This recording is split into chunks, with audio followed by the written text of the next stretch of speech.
যদি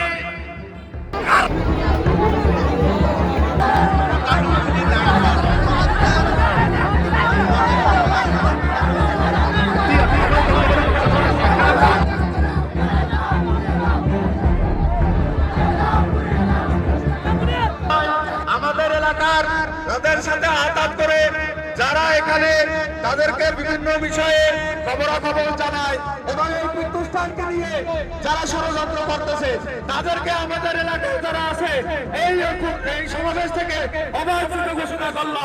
তাদেরকে ওই প্রতিষ্ঠানে দায়িত্ব পালন করতে দেওয়া হবে না। এখানে যদি ওই আমাদের এলাকার যারা এখানে শিক্ষাগত করে এবং এই প্রতিষ্ঠানে যারা দায়িত্ব পালন করে তারা যদি করে চায় তাদেরকে আমরা অবাঞ্ছিত ঘোষণা করলাম, তাদেরকে আর দায়িত্ব পালন করতে দেওয়া হবে না, কারণ এরা ষড়যন্ত্রকারী। অনুরোধ করব সেটা হচ্ছে আজকে যে অনাকাঙ্ক্ষিত ঘটনা ঘটছে সেই অনাকাঙ্ক্ষিত ঘটনার অবশ্যই সুষ্ঠু বিচার হবে, আমরা আশা রাখি এবং আমি আপনাদেরকে সেই বিষয়টা আশ্বস্ত করছি। আমি আমার উদ্যোগ কর্তৃপক্ষকে এই বিষয়ে অবহিত করব।